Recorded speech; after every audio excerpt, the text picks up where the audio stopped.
Good afternoon, everybody. How's it going? It's me, Comic Crack. It's Sunday. It's our Sunday chat. Rasa is unavailable again this weekend. We're hoping that next Sunday she'll be back with us and we can do our kind of regular stream and talk some shit about comics and all that kind of stuff going on with us. So I'm just solo today, so probably a bit of a shorter show. We've had our time change here now. So it is currently 2:16 p.m. Central Daylight Time, Central Standard Time. So I definitely noticed it waking up this morning. It felt like I had that little extra sleep, which was welcome. So before we get into some books, I just wanted to talk a little bit about some music I've been getting into again after quite a long time. I promise it'll be short. I dressed up nicely for it as well, too. Cut my hair, had a little bit of a trim of the shave so we can talk about some good upstanding music together. So when I went to see Bell Witch, it sort of kind of re-energized me as far as that style of music, doom, funeral doom. And one of the ones that I kind of came back to recently was a genre aptly called sludge metal, which was always one that really resonated with me quite a bit because it kind of channeled some like noisier elements and things. Hello, Andrew Lopez. Yes. Classy music only on the Comic Crack channel. Very classy. We always keep it classy here. So I rediscovered, well, I keep saying rediscovered. That's not the right term for it. I decided to listen again to one of my favorites. How do I do this here? I can do this and share. One of my favorites, straight from Japan, Corrupted. I've been a huge fan of Corrupted for a long goddamn time. I probably told the story before, but their first release, this one here called Anciano. So they're a Japanese band that mostly sing in Spanish. This is the one from Japan overseas. My brother had ordered a copy of this. Ordered some stuff from Japan overseas. We used to do a lot of mail order. And at that time, we were really into bands like, or I was really into bands like Boredoms, Machine Gun TV. There was a bunch of kind of noise artists that I was into. Merzbow, obviously, Masana, that were from Japan, etc., etc. And Japan overseas was one of the labels that we always checked out online. So he did an order, and they actually threw this in for free for him. And we were fucking blown away by this. We're always big fans of Melvins and kind of slower, heavier music. But this, we hadn't heard anything quite like Corrupted. One of the Chew, named here as Chew on drums, he was from the Boredoms. Heavy was the vocals. Talbot was was guitar, and then Monger was bass. Punishingly heavy, punishingly slow, played it on repeat, and we were instant fans. And through bands like Corrupted, I ended up getting into a whole bunch of kind of more heavier, brutal sounding stuff like the I Hate God and people like that. So these are just some of the ones that have been kind of hitting me lately that I've started downloading again and listening to, or pulling out the records for the stuff that I have, and also discovering some acts that I didn't know about before.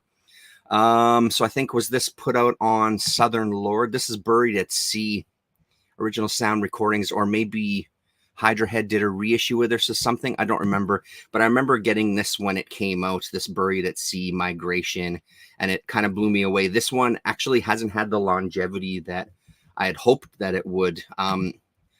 I'm not the biggest fan of the songwriting, the structure of the songs on listening to this album again.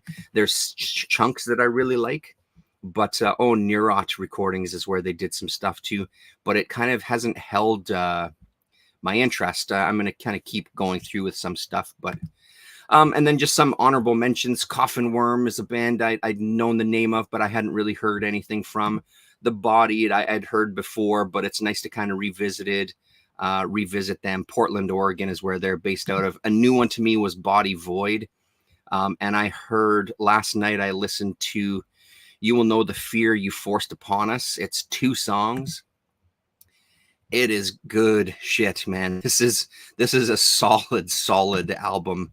Again, like the kind of trope of some of this sludge stuff is kind of the crushingly slowness and the noisiness and the feedback and the kind of angry depression as opposed to kind of introspective depression. I guess one of the things that sometimes get associated with the genre is more of like a punk attitude to some degree, as far as like expressing your depression in an angry kind of way and like a wanting to force some change or wanting to kind of just, you know, just get aggressive with some of that as opposed to kind of being very depressive.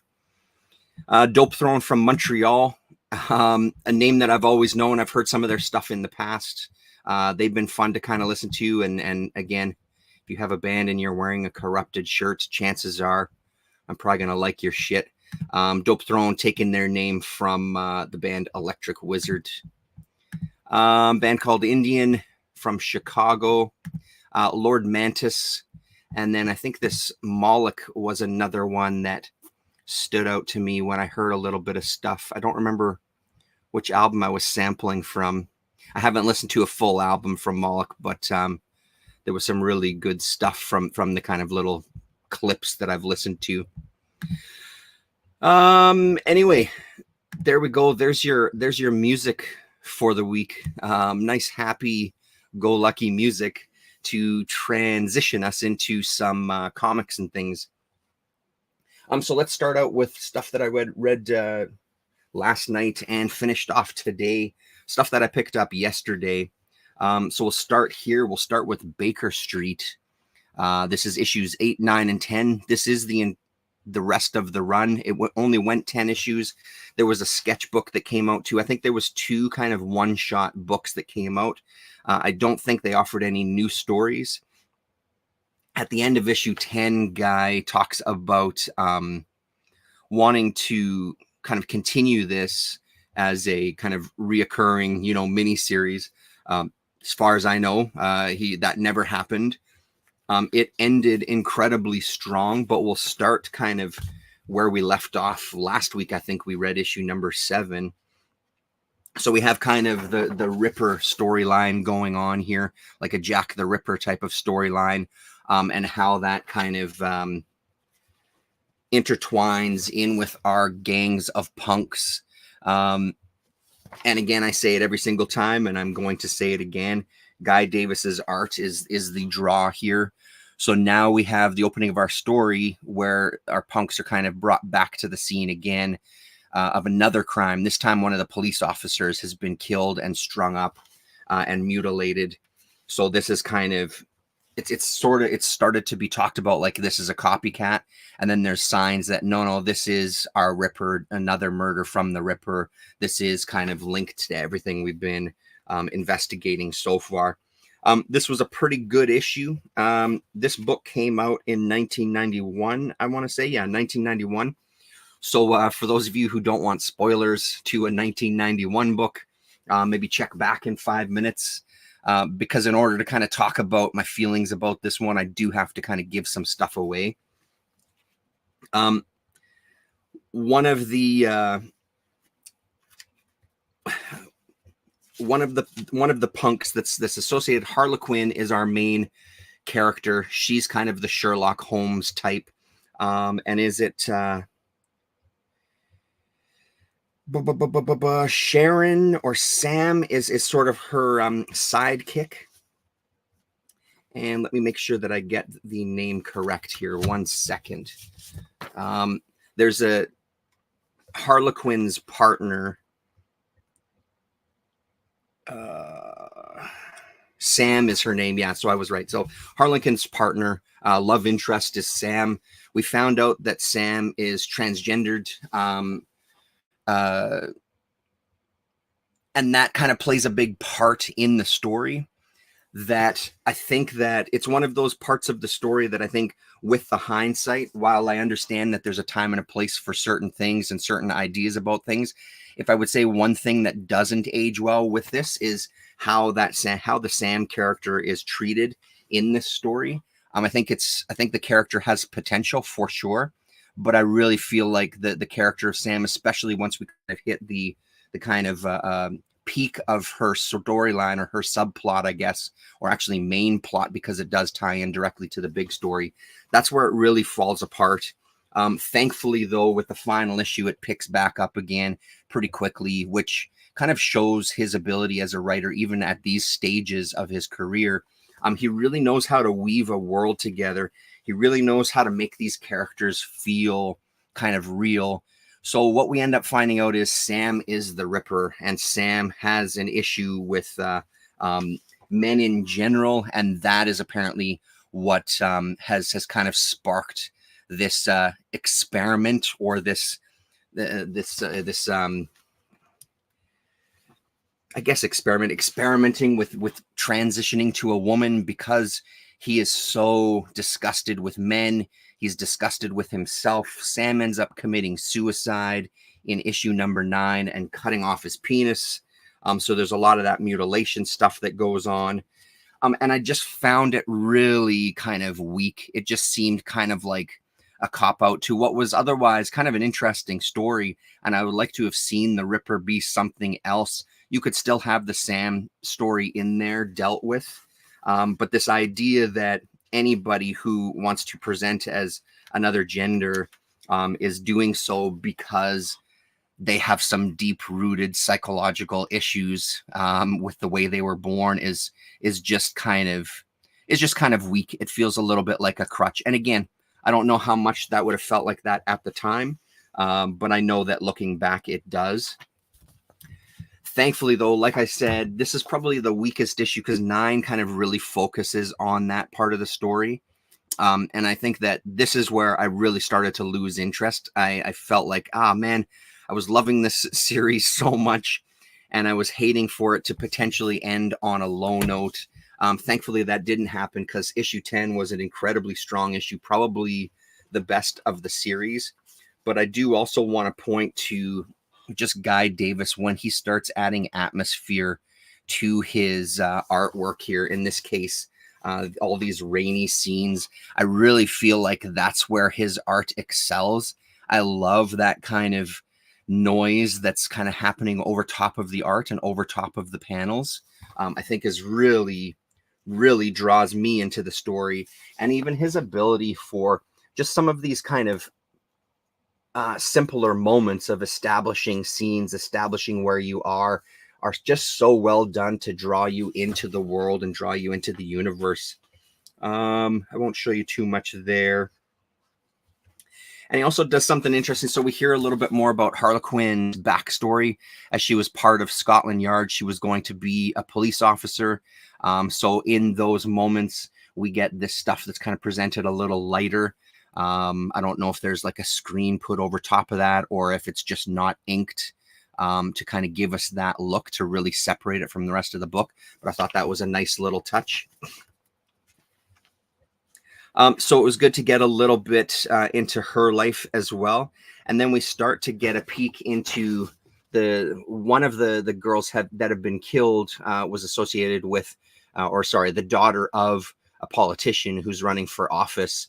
She left home or kicked out of the house. It's not 100% clear. At least my memory of it isn't 100% clear.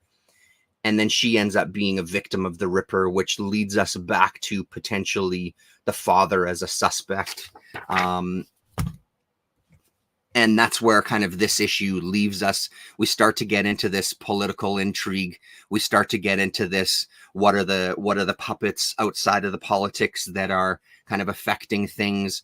It looks like it's a surprise to the father that the boyfriend isn't the killer, and it starts to look like the father actually didn't know anything about the actual death. Obviously knows that his daughter's dead and is dealing with that trauma, but it really looks like that he had no hand in it whatsoever, that it was somebody else. So that kind of opens up the intrigue.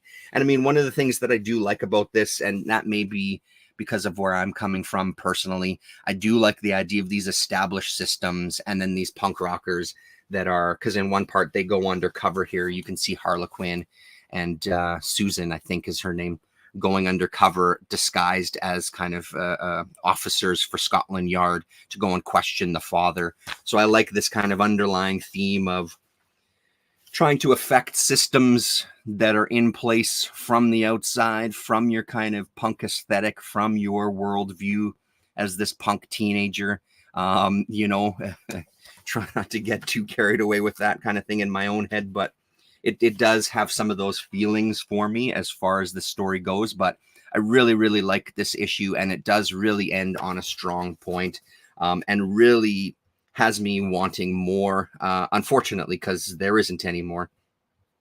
Something also cool at the end here is he focuses on a couple of zines instead of printing letters pages. And there's one here, Vulgate, from Edmonton, Alberta, Canadian-based punk zine with a lot of comic stories and art. Issue number 4 has a Baker Street cover, so it's always good to have kind of lists like this from the time of things that I'll then turn around and start to explore on the internet and see which of these fanzines still exist out there, if they're possible to get a hand on. Excuse me, to get a hand on. The other thing that's interesting about the backup material, of course, we do get some letters. But we get a write-up from Guy Davis himself. Not a lot of room for letters this issue. Keep sending with your drawings. Also, since this book is a bit off of a regular schedule, I didn't get to advertise the one-shot Baker Street Graffiti, which should be out as you read this, and it is available. They do have it listed on my comic shop. The comic special contains the illustrations for the doomed Baker Street 1991 calendar, along with the work done for the portfolios. Yep, that got the axe too. So in one of the previous issues, we had a back cover that was talking about a portfolio. Baker Street stuff looks like that never came out, along with a planned Baker Street calendar from 1991, which also didn't happen. So that Baker Street Graffiti one-shot, I think, would be a good one to get my hands on next. So overall, a really, really great read. I'm very glad that I gave it another chance. I'm glad that I got over whatever I was thinking about it for those first couple issues and the struggles with just reading it.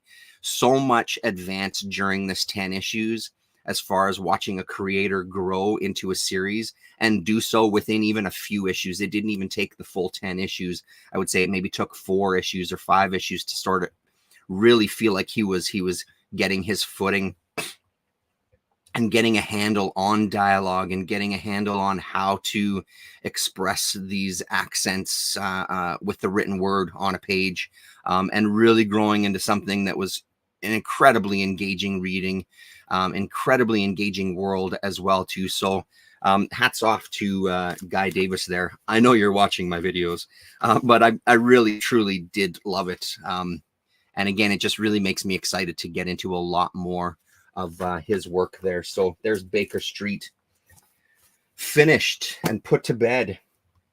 The other one that I read last night, because I couldn't resist, I read Dead Air, the first graphic novel from Mike Allred. It's basically 4 single issues in one. I don't know if there was a plan to put this out as a mini series ever, or if the plan was always just to break it up into kind of chapters for a graphic novel, for a collected edition.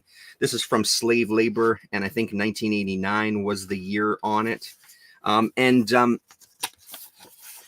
Overall, I enjoyed it. There was a number of things that I don't think worked so well for me. It was a little clunky at times, but again, I think that a lot of that is easily, not excusable isn't the right word, but understandable, because you are looking at someone at the beginning of his career. So as I mentioned yesterday in the stream, yesterday afternoon, if you saw that, we're dealing with a kind of apocalypse, the end of the world, supposedly a nuclear war here that's isolated them in the town of Roseburg, Oregon. And they're being told to quarantine. They're being told that, or sorry, there's curfews. They're being told that they can't leave the city. There's border patrols along the edge of the city saying that people can't leave there, and they don't really know what the hell is coming and what's going on. And the even going to the mayor to get a letter to get permission from the mayor to leave the city. Our main character is met with the mayor's thugs who beat the shit out of him and toss him down the stairs, which now looking back on it makes a little more sense. Again, spoilers abound for this one, so brace yourselves if this is something that you don't want spoiled. We get all of these little nuggets in here as far as music and movies. So we get an Andy Warhol looking character here. There's even one scene, I think it's coming up right here. Yeah, here we go. So we even get Eraserhead coming through. We get a taxi driver looking character here. This is his buddy at the radio station. They have a plan now to escape out of the city because he wants to go and find his wife and 2 sons. I think yesterday I said that it was a wife and daughter, but it's a wife and 2 sons. And he's got some old recordings of him on the radio that he's edited down and giving to his friend to kind of play during his time slot. So it'll sound like he's still broadcasting live. He's taken out anything to do with dates and times and places. So he's kind of asking a huge favor of his friend while him and a couple of other buddies get the hell out of town to find out what's going on, which is where the story really starts to pick up as we kind of find out that, you know, this is sort of a city that's an island to some degree, as far as it seems to be detached from everything else. Once they break out of the city, they're finding that there's no exits for some of the other places that they should be finding as they're driving down the highway. The landscape doesn't look like it should. It feels like their town has been picked up and placed somewhere completely alien. And they speculate at one point that maybe we're on another planet. So that's really where some of the intrigue that kind of keeps you flipping the pages come in. It turns out they end up hitting this one town. They find themselves at the top of a hill where there's a lighthouse. And let's see, here we go. And when they kind of look out from the lighthouse, they can see in the distance, there is actually a city that's plopped down. It doesn't make any sense to them because there shouldn't be a city there. But nonetheless, there's one. So now they have a destination that they're going to go to. And they end up, when they get into the city, it's a ghost town. There's nobody else around. And they start to run into a sea, what's described as a sea of blue, kind of encompassing the city and starting to erase things that are there. Maybe I'll leave it at that, actually, instead of going to spoil the final little bit there. But it was an intriguing read. It's great seeing Allred at this stage of his career. I wouldn't say that Allred stuff always has a little bit of kind of a stiffness to it.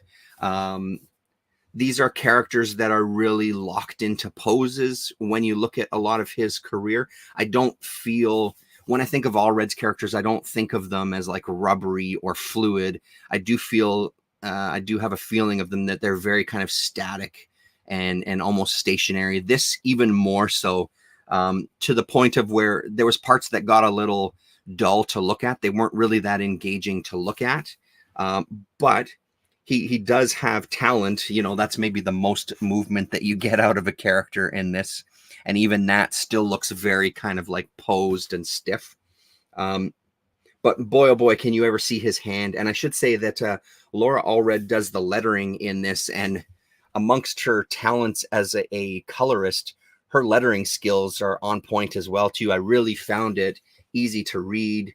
I'm way more focused on lettering than I ever have been with the contributions I've been doing to Canon, the Canon zine there. I find myself checking out different things about lettering than I have in the past. So yeah, really, really great. I'm so glad that I have a copy of this.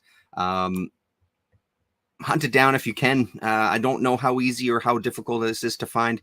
I had it on a wish list at my comic shop as well too. I don't ever remember if it came up for sale there or not, or what kind of the prices were when it did come up for sale. I don't know if it was when I was tracking that closely, but Slave Labor Graphics is who put this one out back in 1989. And then, of course, we've talked about these on previous streams, but Citizen Nocturne and this Graphique Musique are other ones from All Red. I think this one came right after Dead Air, and I think this one collected the 3 issues of this into one book.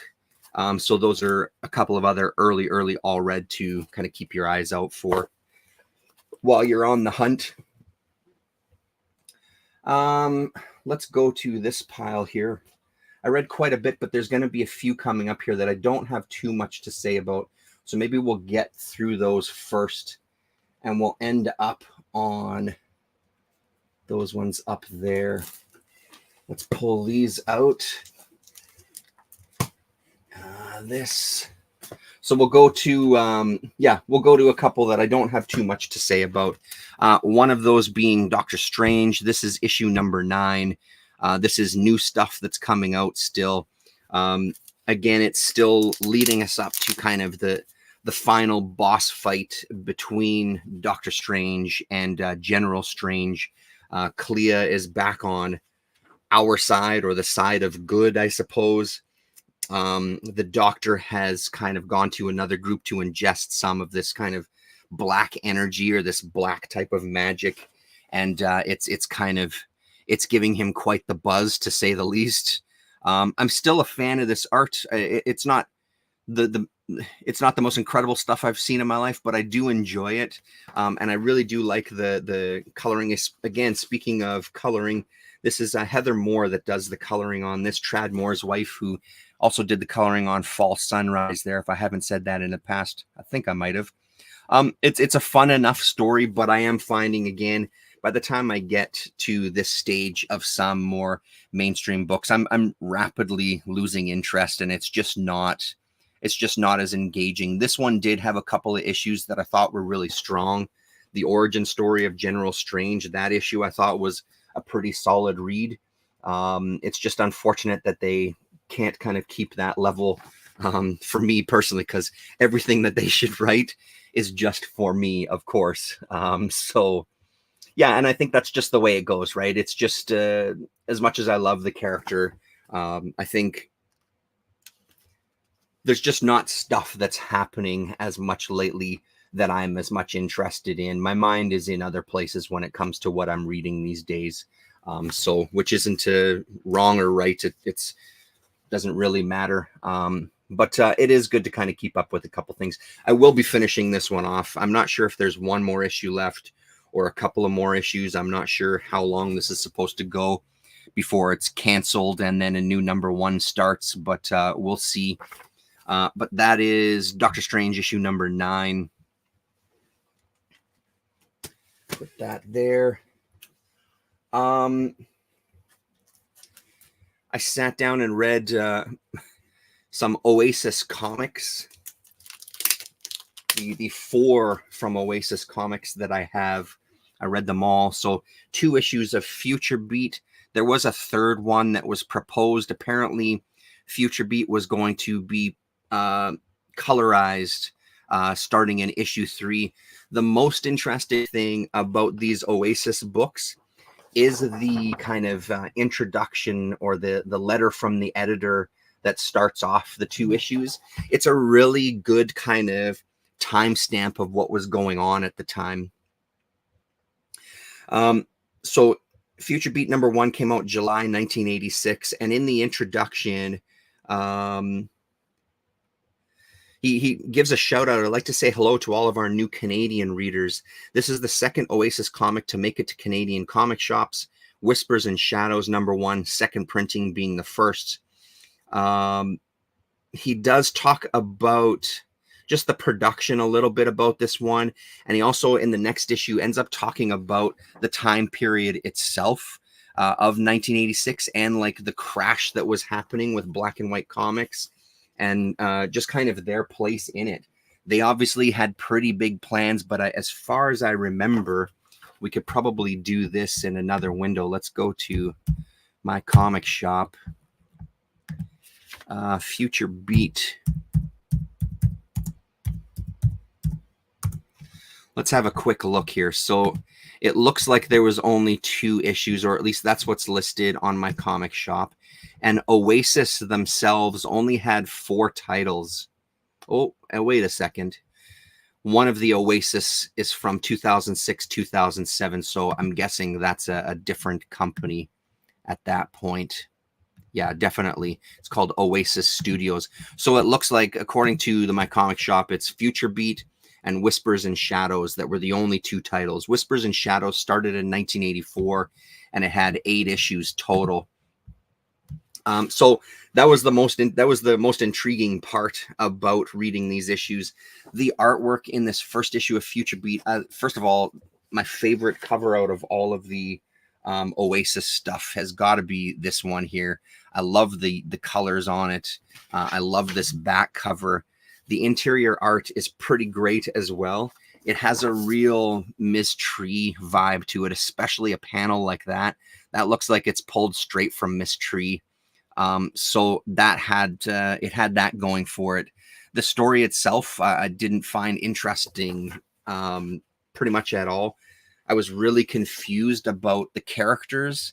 I think we're looking at 2 sides of the same character. I think our main character is kind of this vigilante guy, but it's not exactly clear because there's a little bit of a costume change, I think, that's going on. So, and then the other side of it was I didn't really care too much to want to go back and kind of dig that stuff out. But I do think it's a beautiful book to look at. It's really nice, kind of crisp black and white. It does have some character for sure, and panels like that I think are pretty solid. But yeah, this is one that I wouldn't rush out to get. And there's something to be said about the simplicity in that, and that's where it really reminds me of kind of what they were doing with Ms. Tree. That kind of taking a simpler approach to characters and spaces. This one does it to an extreme sometimes, like those ones there with those just white rectangles in the background. So yeah, there's a backup story in these 2 called The Exodus. And I think it's about humans leaving Earth and living on this ship. Honestly, I turned and I saw these pages with all that text, and I didn't go any further. I just flipped through it. I didn't end up reading this backstory or this follow-up story, rather, just because it was just looked so text heavy. After making it through the main story, I just didn't have the interest. And then we get some ads for back issues of Whispers and Shadows from Oasis, which leads us into Future Beat issue 2. Another thing that I end up loving from some of these companies is kind of the change in format that you see with the company dealing with the printer. So issue number 1 is a little shorter and a little wider, and issue number 2, while it's still not kind of comics standard size, it's a little closer to that. We get different coloring on this one too, with an Exodus pinup on the back cover. And then this one, the letter inside, at the Oasis with Tracy Shell. Well, back from the brink of disaster, the big black and white collapse really caused us some major setbacks. 4 of our distributors still owe us money from the last issue. Some of that money we will never recover. We also had to resolicit for this issue for a 3rd time due to Glenwood Distribution going out of business. Our next issue should follow closely on the heels of this issue. Keith Royster will be the new penciler. Keith has done the pencils on Reagan's Raiders, and the next issue will be our first all-color issue. I hope that this makes up for the long delay. And I just find that fascinating, acknowledging that, holy shit, the bottom has fallen out of everything, but we're still going to present you a full-color issue after this one. I mean, good for them for trying to remain positive and try to keep on plan, but you know, there's maybe something to be said for acknowledging when you might be done, or looking, maybe they had some other plans in mind as far as distribution goes. But and look at this Night Slaves lettering there is pretty great. So there's your credits. If it'll focus, let's fill the screen. There you go. Written by Tracy Schell, art by Richard Johnson, inked by Mark Yanko, with assists by Roger Robinson, and then letters by R. Johnson. Not much to say about this one that I haven't said about the first one. The art is still kind of on point. They're getting a little busier with some of the stuff. We get some more black on the page than in the first issue. But like I said, overall, it wasn't the strongest read. And then the other one that I dug into, I didn't reread this first issue. This is issue number 1 of Whispers and Shadows. Again, incredibly strong cover. I love the colors on this, and this also shows where they could have gone if they would have went to full color comics, because this is a really, really nice use of just kind of really limiting your color palette for the front cover to make it stand out, as well as the back cover design there too, with a little bit of that moire effect happening on that screen on the moon there. I think works well in that instant. So this is a kind of horror anthology. I'd read this quite a while ago. I'm sure I've talked about it before on the stream. But the one that I got recently, I think this was one that we got from the haul.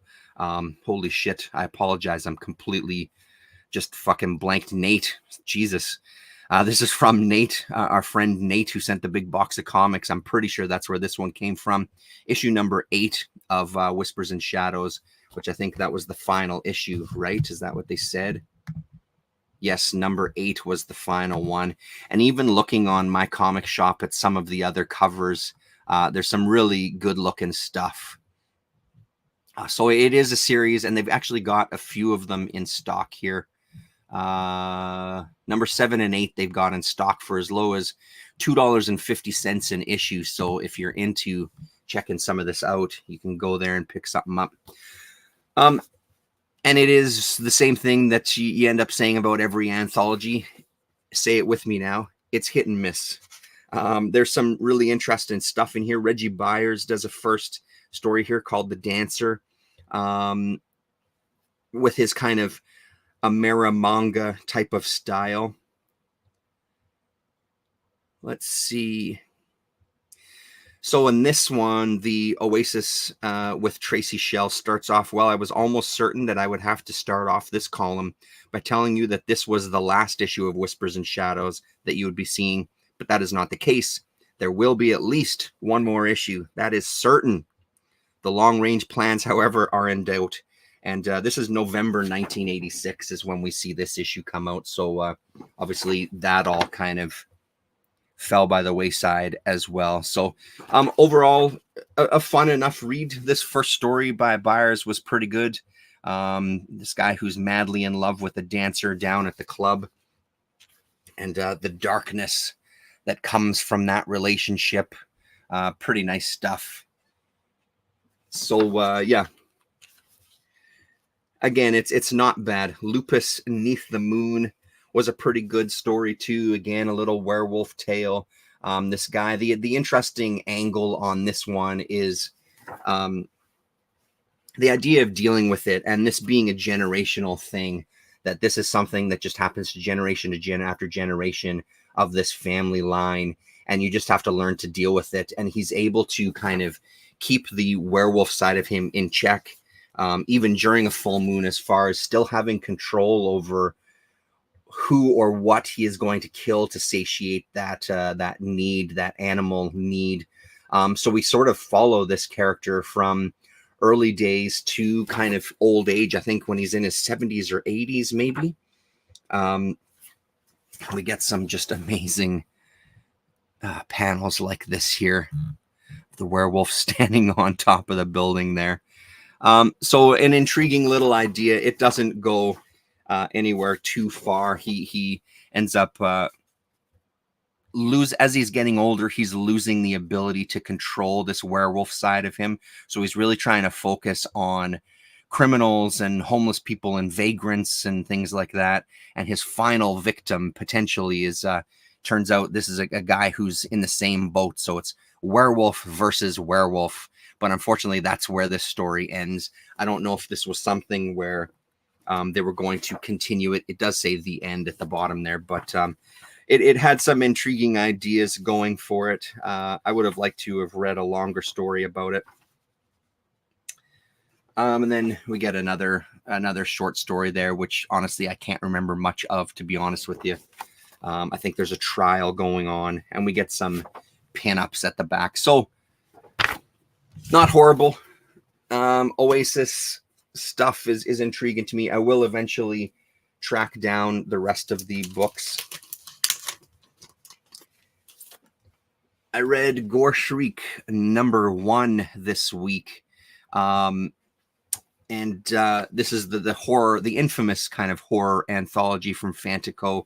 I do want to pick some more of these up. There's a lot of good creators that are associated with this. In this one, we have Greg Capullo is in here. I don't know where Capullo's first work appears, but I imagine this is early-ish, because this is 1988 by Fantico here. And this was a really fun book. Again, the stories were so-so, but the artwork is what this is about. There's some beautiful black and white stuff here that reminds me of a host of things, Image being one of them. It has an Image flair to some of those characters, especially when you throw Capullo in there. You can kind of see the similarities and maybe where he came from, why he has kind of the distinct style that he does. There's also kind of there's parts that remind me of the Cave Evil guys, that gaming company, Emperors of Eternal Evil. There's a lot of their kind of aesthetic in some of this stuff too. So really just a fun book. Even if the stories didn't really stick with me that much. Oh, yeah, that's right. This first one, we have these guys that are dumping this toxic material, and it turns out it's infecting them and eventually going to take over their body. Here's the doctor who first kind of was doing the experiments, what he currently looks like. And his assistant is still around, and the guy who's infected decides to kind of pass it along to her. So I mean, look at this page, just chock full of ink and all sorts of shit coming out of this guy's face, infecting this woman. Great stuff, man. This stuff has been collected. Is this the Capullo one? I don't think so. Let's see. Host. Oh yeah, this is the one. So story by Bill Townsend, art by Greg Capullo on this one. So here's a look at his art on this untitled story here of this little girl going into a barn and being attacked by a monster. It just ends up being something that you end up seeing just far too much, that it starts to really get really fucking boring. A female character dealing with sexual trauma or being put into situations where there's sexual abuse subplots and all sorts of things. It just gets really fucking old, you know. Where I'm not saying that people shouldn't talk about that kind of stuff. It just seems to be one of those tropes that's just really, really overused. But the art here is pretty gorgeous. We do have some really nice looking stuff. So a strong read. I'm on board to find the rest. I know that this series isn't the easiest to find, and I also know that it's not the cheapest when you do find it, but fingers crossed that I can come across a few of these. I should reach out to the guy I bought this from, local guy, Wayne. He said that he might have another issue or two at his comics compound lockdown, so I should reach out to him to see if he's found any more. So there you go. The infamous Gore Shriek from Fantico. I I'm still an issue away from finishing Forbidden Kingdom. Not much to say about it. It's a pretty weak story. It's probably my least favorite, pardon me, from only the few titles that Eastern Comics put out. I'm just not digging it. There's too many storylines going on at once. I'm really having a trouble following each of those storylines and following which characters are associated with which storyline. The translation or potentially the source material dialogue is really kind of shitty. The art is beautiful, but I'm just not digging this one. So it would be the thing for me when recommending Eastern Comics. Unless you're a completist, if you haven't picked up anything from Eastern Comics, I don't suggest starting here. I think this would be the thing that you pick up last once you've read the other books, because it's just not really working for me. So that's all I'll say about that one. Like I said, I've still got one issue. It's been sitting here on top of my reading stack for pretty much the entire week, out of the bag, ready to read, and I just can't be bothered. I always find something else to read instead. Another one, let's stick with the books that weren't working for me. This is another one that we got from Nate. And this is the first dud, I think, that we've received or that we've read from him. It looked promising. The artwork looked promising, especially when you see a back cover that looks like that, sort of keeping in that Fantico, really busy kind of style. I was pretty interested by this. Apparently, the other covers, there's a cover, Steve Bissett does some covers for this as well. So it sort of ends up having his stamp of approval, even though it's not an official stamp of approval. So I had some hopes for it. It was fucking dull as shit. And it just, once you kind of got into the story, there was moments where the art was pretty nice, but it's one of those that when you looked closer, it really wasn't that good. It didn't have much character. It was sort of, I don't know. It just didn't end up really doing anything for me. And the story itself was just really odd. The way this, we get this one kind of demon coming up from hell. The way that he talks was really unusual. And then when we get our bog swamp demon coming up, the way that he talked was really weird. And again, it's this case of there's this woman that gets rescued and everybody wants to rape her at every single turn, including, I guess, our title character starts to kind of make those innuendos towards her, where it was just really, the fuck am I reading here? So I don't know if I'll be going for any more of these. I don't know how many issues this ran, but another one in the, I don't think I could recommend it unless you're really curious about seeing this art up close and you can get this for free or for $0.25. I don't know if it's one that I would suggest. So that's Bog Swamp Demon. They can't all be winners. And then just for a couple of new books before we start to wrap it up here. These will work well together, actually. I saw that Matt Lesniewski put out a new book, Faceless and the Family. So I couldn't resist. This is Oni Press. This is a pricey book, but it's not showing up there. It is a $7.99 book, but it's a double-sized issue. And if you know anything about his artwork, man, oh man, is it worth it. It is a beautiful, beautiful book. There's a really imaginative kind of world that's being built here.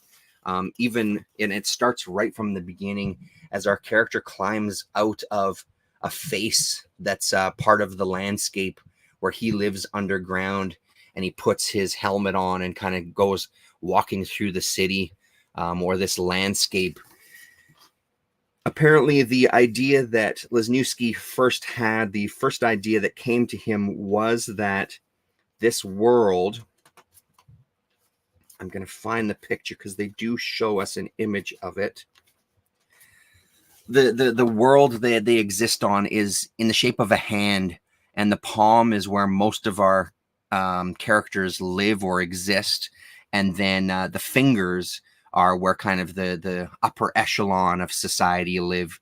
So they're going to enter, and each of those fingers has a ring on it, which is kind of like a security gate So they're kind of locked into one section of the land. What does that sound like? And they can't get into the fingers at all.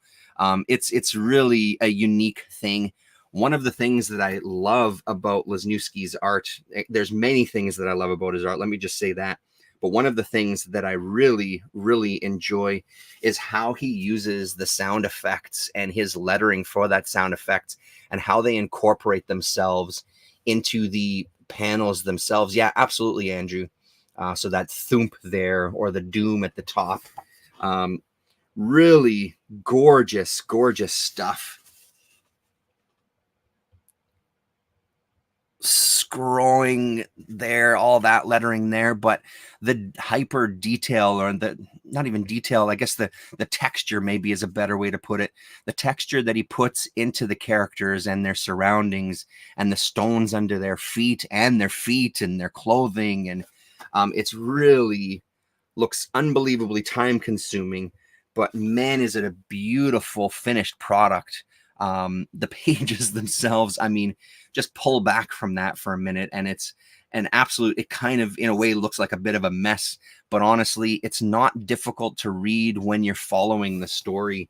And honestly, I kind of like that look of going from edge to edge of the page and having just this busyness here that happens on the page. It's beautiful.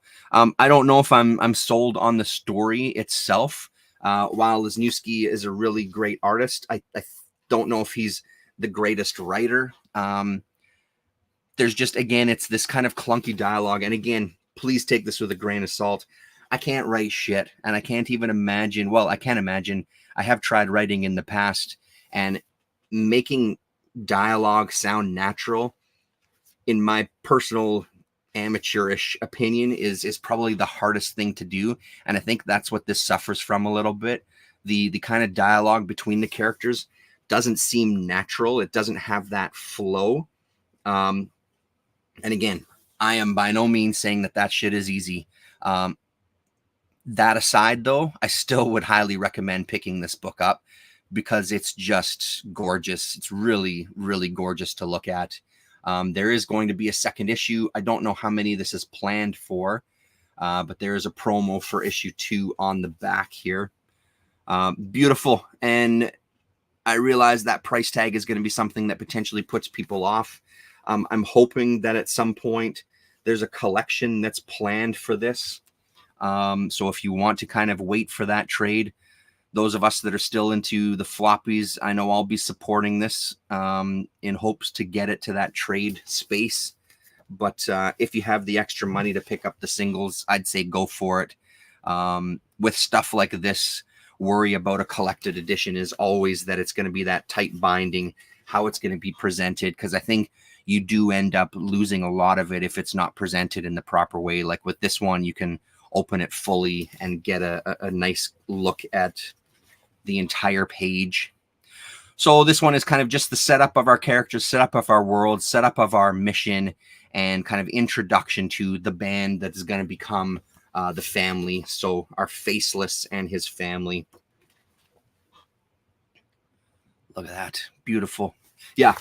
Intriguing stuff, man. I think it was Damien, Sleepy Reader, who first introduced me to Lesniewski's stuff, and then I followed him on Twitter, and kind of got into some of his stuff through there. Hello, Speak of the Devil. There you go. Welcome. And finally for today, we're going to talk Teenage Mutant Ninja Turtles, and then we'll get into Cerebus, and that'll be it for today's stream. But before we get into that, actually, something that's also associated is Usagi Yojimbo. This is the new stuff from Usagi. I'm not going to talk about this too much. I want to kind of save this one to talk with Rasa about. I picked these up because this cover jumped off the shelf at me. Usagi's first appearance in Albedo is this. So this is an homage to Usagi's first appearance. It's the exact same thing. It just has Usagi there showing himself through the screen on that front cover. So this is what jumped off the shelf at me. And then when I realized this is only part 2 of 5 of this particular story arc, I was able to see right behind it, they still had issue number 1 from this story arc. So I figured no better time to jump on it than this one. And I'm glad that I did. I'm looking forward to reading this arc. I'm looking forward to getting back into some Usagi. This is a really great stuff so far, kind of with dealing with like ghost stories so far. But I'm going to wait to talk to Rasa about this one in detail, because I think she's picking this up as well. So we'll put that aside for our next chat. Yeah, she's not here this week, Dane. Probably next Sunday is what we're hoping for. I dug into some Teenage Mutant Ninja Turtles. I read volume 1 here, even though I've read most of these issues. The beautiful thing about these first comics collections is they also include some backup material that at the time this was published wasn't in print. I don't know if these backup stories eventually made it to something like Turtle Soup or Tales from the Teenage Mutant Ninja Turtles. So I read this one again. It was so great to read these first 3 issues again in color. I've read them in black and white, and I really enjoyed them. It was awesome to kind of have another look at them. This is, I think, this is the 3rd printing of this one. From 1988 is when this came out. So I've talked about them in the past, so not much more to say about it other than amazing collections. I'm really glad that I'm able to find some of these for a pretty decent price. I think I only need 2 more volumes to have all of those first comics ones. The one I will talk about, though, is issue number 37 of Teenage Mutant Ninja Turtles, done by Rick McCollum and Anderson. Bill Anderson. Almost called him Bruce Anderson, but Bill Anderson. What a hell of an issue. I'm sure that I read this digitally. There was parts that were very familiar to me, but it's always a different experience reading it in person, reading it in hand, a floppy in hand.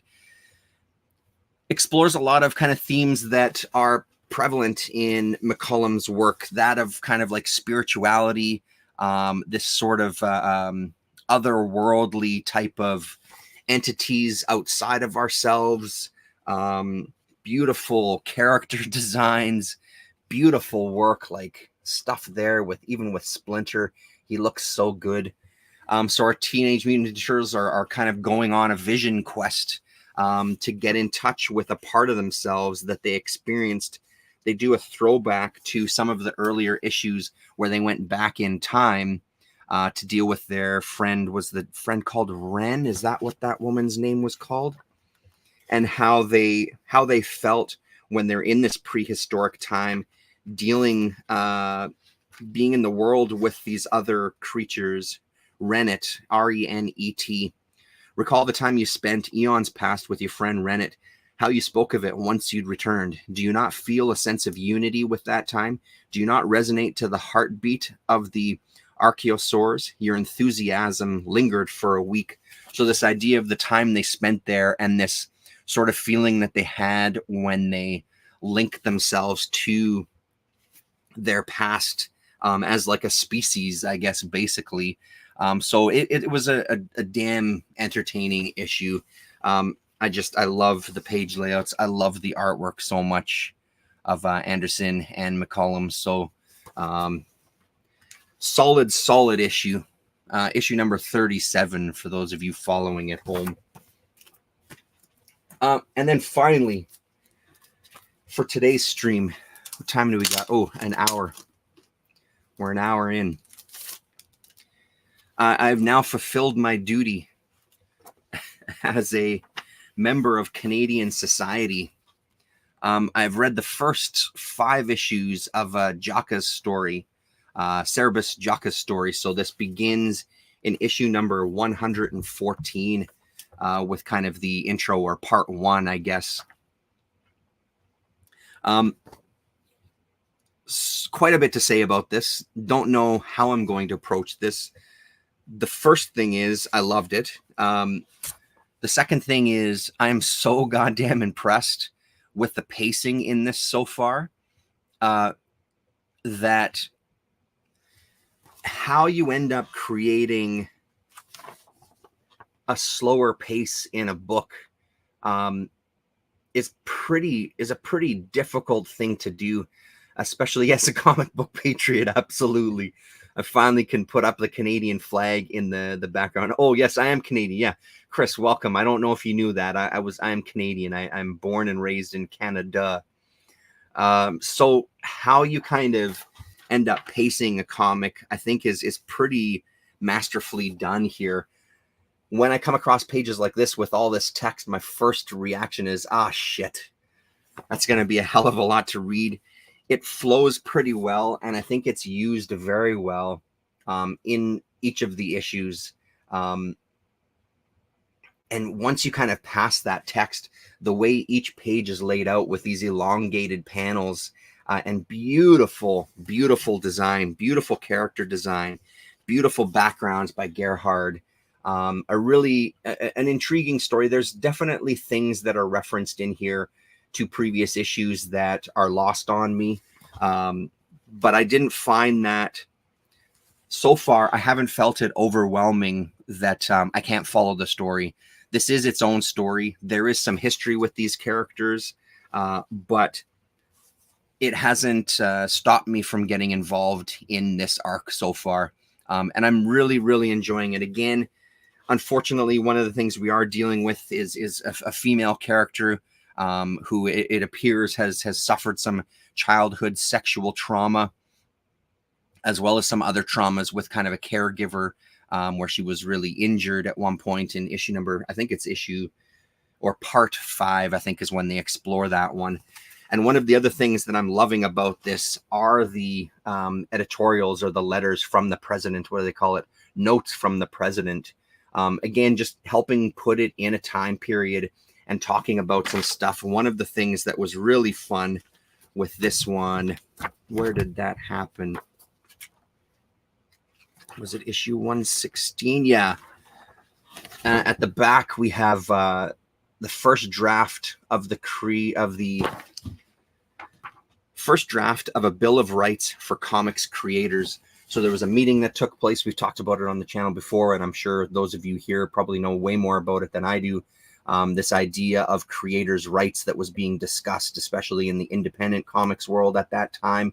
Apparently, the next meeting was supposed to be in Kitchener, Ontario, and Sim canceled it. He says in the next issue, in issue number 117 or 118, talks about canceling it, and just ends up talking a bit about how the meeting was and the surprise that he had with the meeting, that people actually listened to each other.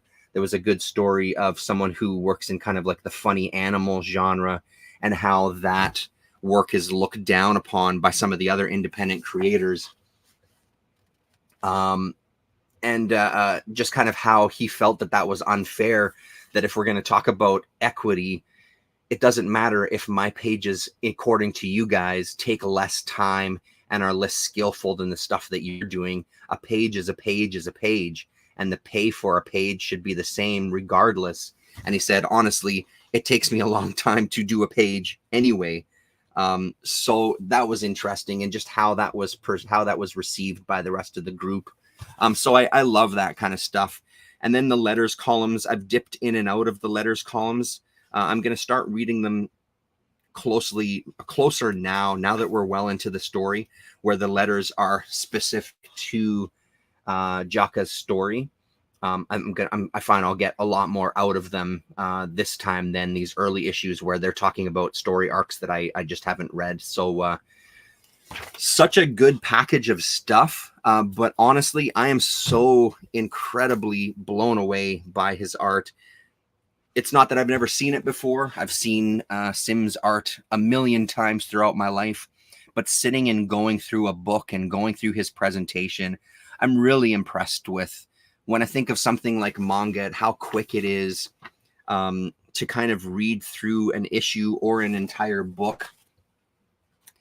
Again, I'm struck with so many silent panels and how slowly I'm going from panel to panel, how immersed I am in the story. I'm kind of reading one of these a night. I think there was only one time, the last 2 issues I read within the same day, quite a few hours apart, but it feels like one of those books where I only want to kind of get into one issue a day.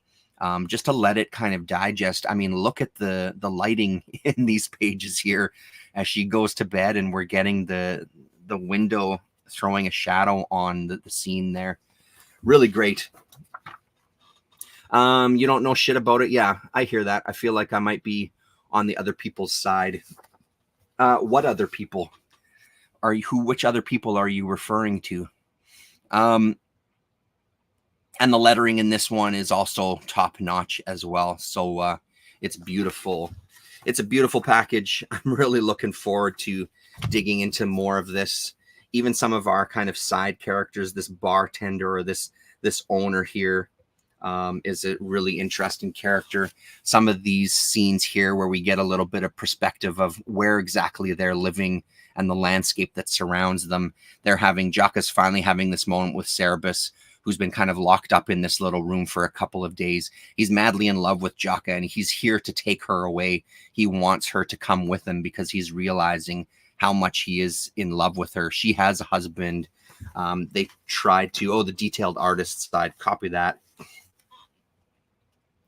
And the husband is listening in from the other room and kind of like learning more about their relationship, sort of like kind of spying on them. It's a very small space, so it's not like he's creeping outside the room spying on them or anything. It's just that he's hearing them in this space having this conversation as Cerebus is kind of pouring his heart out to Jaka here. This is issue number 118, part 5 of the story. So I can't wait to read more of it. This is going to be a fun read, and I think it's probably going to get me into picking up some of the other stuff. I'm going to keep my eyes out for these elusive phone books, as they were called, these collections, which I have seen in the past, and I always end up saying the same thing. I kind of regret passing on them because that's a lot of single issues that I just don't have the room for to collect if I want to get more into the story. So I might end up trying to look for those. But so far, I'm really enjoying it, really loving it.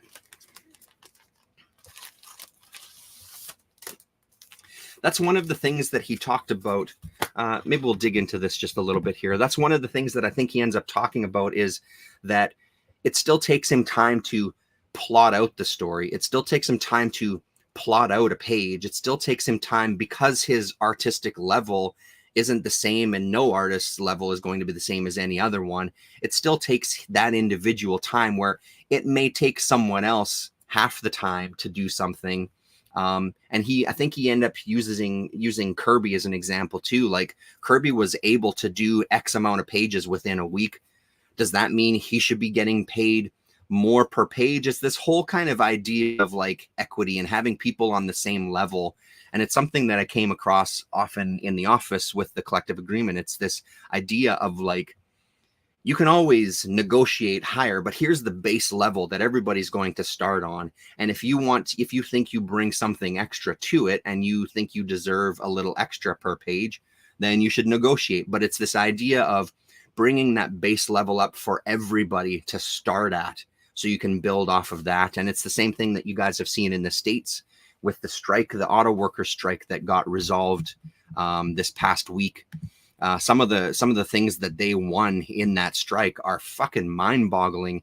And a couple of the things that really stood out to me was the enormous hike in the base pay for someone coming into that industry, and the enormous hike in pay for those that are considered temps.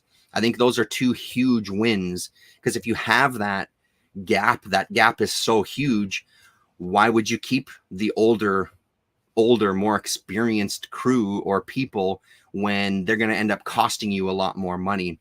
You're quicker to kind of push those people out the door and get in the new people because they're going to cost a lot less. So this way it creates a little bit of security, I guess, for everybody on that ladder, right? Regardless of what you might feel about it, if you are that person in the industry and you have all this experience and someone's coming into your industry that doesn't have the experience you do, and they're getting about the same as you are, I can totally see how that might chap your ass. I get it. But I think the bigger picture in those times need to be looked at as, what is that doing overall for your job security? If anything, that's making you more secure in your current position, because now it's not that cost efficient to push you out the door, because it's going to cost them about the same. So now they're hopefully going to look at keeping those experienced people around. And I think that's the same idea with these pages, right? It just brings everybody, brings everybody up to a level. Anyway, that's probably a whole video on its own. That is it that I've read this week. It was a hell of a lot. I'm sitting at 547 books now for the year, which is fantastic. And lots more to read as I keep bringing stuff in. So next week will be Rasa and myself, I think, on her channel next week. So if you're not subscribed to La Rasa's channel, go and give her a follow and subscribe there. Click that notification bell. And then it's always good to have people watching and hanging out and chatting if you so feel comfortable doing so. Andrew Lopez, Sleepy Reader, Chaos and Comics, thanks very much. Nice to see you all, and everybody else who's been kind of hovering in the back. Oh, wanted to give a quick shout out to two people. Darrel D has a new video out where he's talking about his most recent Richard Corbin pickups.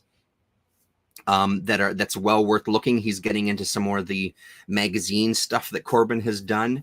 So it's a really, really cool video. It's part 2 of the magazine video. It's part whatever of his Richard Corbin haul, because he's looking to kind of collect everything from Richard Corbin that he can possibly get his hands on.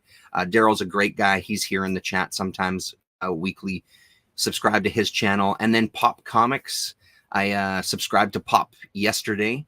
And started watching a couple of his videos. He's got one where he talks about Whatnot, which is the company I think that was associated with this that I was blanking on yesterday.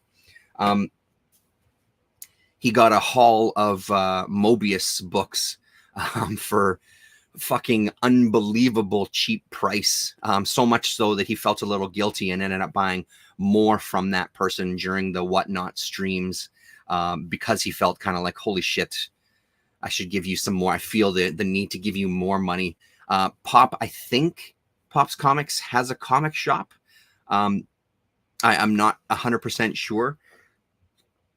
He's also got a great kind of haul video where he gives me a very nice shout out, which I really appreciate.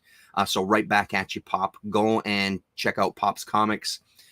Hopefully this week he's going to have a chance to film a huge amount of Matt Howarth related stuff. He got, I think he said, about 7 years ago. So I'm hoping he has an opportunity to film that sucker. Because again, the whole world revolves around me and what I want to see. I hope that he ends up doing that for me and for us. Because I really want to see what kind of stuff he had. He alluded to some really hard to find kind of promo stuff from Howarth that he bought. I don't know if it was in a part of a collection that he bought. But hopefully we'll see that story make an appearance this week. So go check out Pop's Comics and Darrel D. If I remember, I'll put those links in the description of this video to kind of send you over there. Right on. Okay. Thanks, everybody. We'll talk to you.